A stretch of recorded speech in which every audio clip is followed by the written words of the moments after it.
What's up, guys? Welcome to the Stats Free Sports channel. Here today to bring you a video discussing the futures and the rumors surrounding three young quarterbacks, Trey Lance, Justin Fields, and Mac Jones. And I'll also be answering towards the end of the video which quarterback I would rather trade for this offseason. Let's get right into it, guys. So I put out a poll on my community page just yesterday. Same title that's in the thumbnail, which quarterback would I trade for? Same three guys, Trey Lance, Mac Jones, Justin Fields. And I was gonna do a video. I am, which I'm doing now, doing a video on which one I would trade for. But I found something interesting, just taking notes and looking at, just stepping back after taking notes and looking at all three guys and where they're at and where they could be. I found it pretty interesting. So um, let's start with the big name guy, the more popular name, that's Justin Fields. I kind of feel bad and feel nervous for Fields. He's the one I consider the biggest boom or bust player out of these three guys, especially right now in 2024, because you look at Fields' situation, he's in a tough spot. Fields kind of has to start in 2024. The other two don't. Lance and Mac Jones don't have to start and probably won't start in 2024. But Fields kind of has to start, and he only has, in my opinion, four spots at where he can start right now. And that's the Falcons, that's my Falcons, that's the Steelers, that's the Raiders, and that's the Vikings. And to be honest, I only like one of those spots for him, honestly, and that's the Vikings. My Falcons, I say no. Obviously, we're trying to get Kirk Cousins or Russell Wilson first. The Steelers, it doesn't make sense. It never did, in my opinion. You're gonna bring him in to battle it out with another young struggling quarterback, Kenny Pickett. Makes no sense.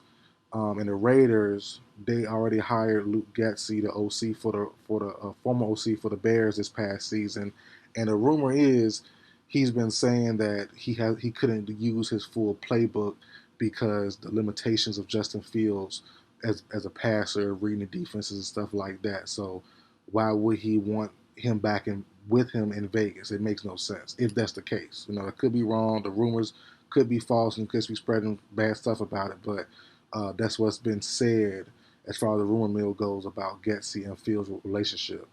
And the Vikings make sense. Kevin O'Connell has a very good quarterback-friendly scheme, but at the same time, why not just go with a rookie you have more control over? Because if Fields does work out with the Vikings, they're gonna have to pay him about like a year or two.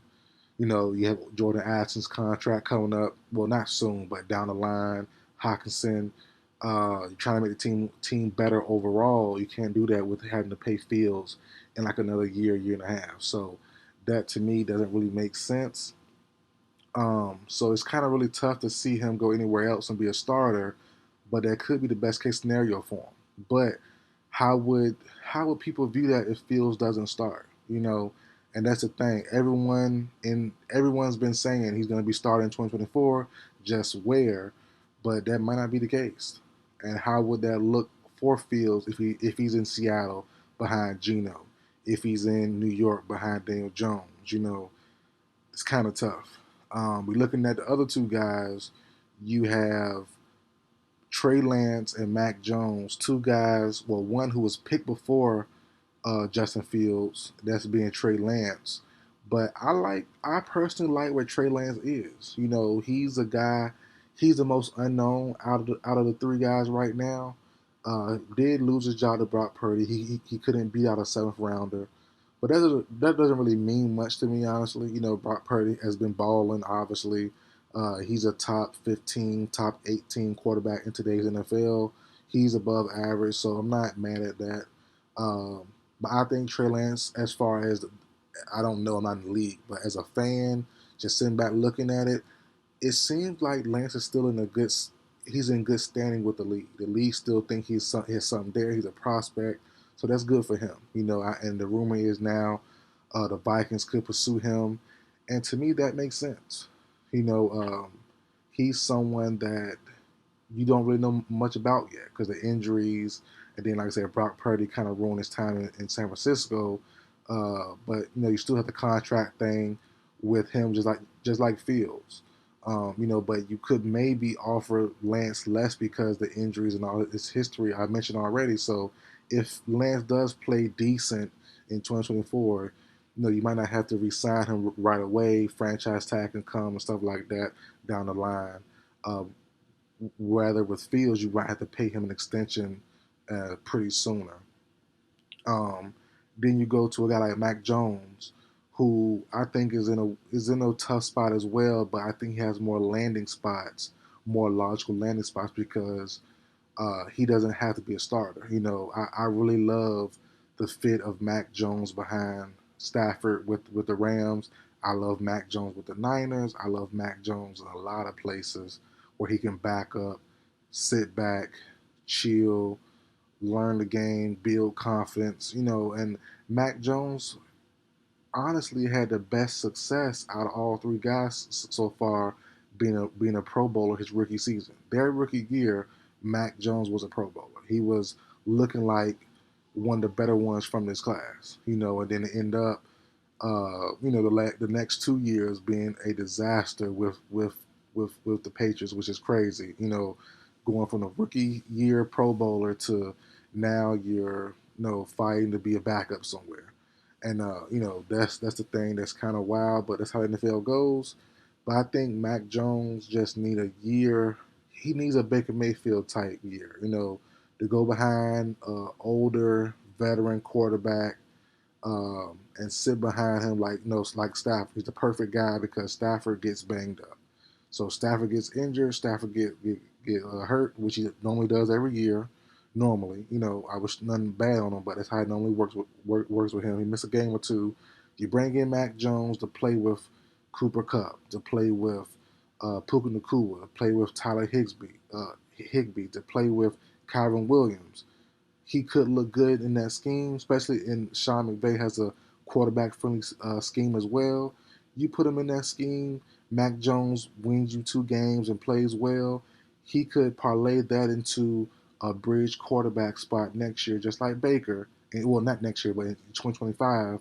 And then that could pursue him to be like Baker and get a long term deal somewhere else. So that could make Mac Jones hot again. Same for Trey Lance. But for Justin Fields, if he does start, he has to play well. No ifs, ands, or buts about it, because he hasn't been a backup yet, where Mac Jones has been benched and all that stuff. Trey Lance has been, not benched, but been traded and benched behind Dak Prescott.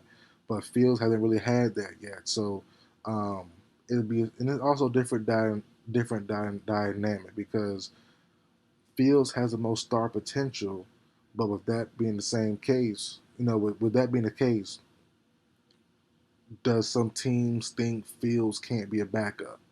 And I say that because I kind of feel the same. I felt the same way about Cam Newton. Though Cam Newton obviously more accomplished than Fields is where he is now, but Cam was an alpha dog, and Cam doesn't really have the personality, the persona to be a backup bench number 2 guy. He's more of a starter material. If he's not a starter, he's not in the league. And that's how I feel about Fields, kind of, sort of. Like he's more of an alpha dog. He's more of a big name guy. And if you bench him behind your starter, you're gonna hear Fields' name being chanted. Fields' name in a lot of the social media, fans and mentions and let's bring Fields in, let's give Fields a try. That's something teams don't want because that's just too much of a distraction. And I felt the same way about certain other guys in the past as far as quarterbacks go. Like I said, Cam one of the bigger names because Cam brings an energy that like he had to start or else. And Fields isn't Cam. Don't get it twisted, but Fields definitely has like a superstar potential about him. That if he's a backup somewhere, and the quarterback starts a little bit of struggling, a little bit of a bad stretch of plays, Fields' name could be starting to chant throughout the stadium, and that could bring a good thing because people want to see Fields and stuff, but at the same time, that messes up chemistry, that messes up team, camaraderie, all that stuff, and also, Fields need time to learn. So if Fields do go to the Giants or somewhere like that, takes a spot for Daniel Jones, and he's not quite ready yet or not used to the Brian Daboll scheme yet or something, then he's in trouble still. So um, he's in a tough spot. He has to either be a starter or be a bench player that's probably go to a situation where he's going to start regardless sometime during the season. Because I don't think if Fields is behind Geno, I think Geno loses that job eventually. If Fields is behind Daniel Jones, same. I think he loses his job eventually. Both quarterbacks aren't really that consistent, Daniel Jones and Geno. And for me personally, I just think Fields is so much of an alpha, so much of dynamic player that he's going to have to start wherever he goes eventually during the 2024 season. Now, on to which player would I trade for? Me personally, I would go for Mac Jones. He's the one I would want the most. Feels more athletic, feels more talented, but Mac Jones doesn't have the problem, in my opinion, that Fields does. That's reading the field, reading defenses. I think Mac Jones has that more down pat. It just the confidence issue for me was the biggest thing, and he made mistakes too. It's not all on the confidence and not all on Bill Belichick. Mac Jones made some boneheaded moves, fumbles, a lot of bad picks. I understand that, but given a better system, given a better scheme, given more talent around him, I think Mac Jones could be good, could be better. And Justin Fields, to me, has yet to show me he's really, really good in the fourth quarter, and he's really, really good at reading defenses for a consistent stretch. And that's the thing that really concerns me about Fields. Trey Lance, like I said, he's never going to be on my list because he's so unknown. We have no clue what we have with him, and he's just someone that you just can't. You either have to trade for him, or it's just a big guess, and that's the thing that really concerns me with Trey Lance. Could be talented, could not be, could not have it figured out, could have figured out. We don't know what he has going on yet until he actually gets a chance. So I would love to see Lance traded somewhere and start right away. Like as I said, if Minnesota gets him, that'd be nice. Raiders give him a try, that'd be nice. But I don't know how realistic it is that a team wants Lance to start right away this season. That's kind of a tough sell for some fans, maybe, because they might rather just go, hey, second round pick Penix, second round pick Bo Nix, second and third round pick Spencer Rattler, and just try it out there with someone you have more leeway with, someone you have more contract time with. Lance, as I said, same with Field, same with Mac Jones. If you keep them, they're due an extension, and if they play well, they're due an extension dang near right away.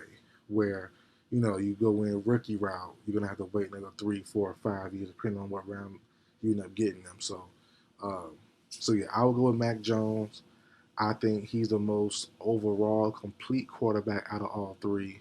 Fields being a close second, and then Trey Lance being way, way down in a far away three. But that's how I see it, guys. Let me know in the comment section how you feel about it.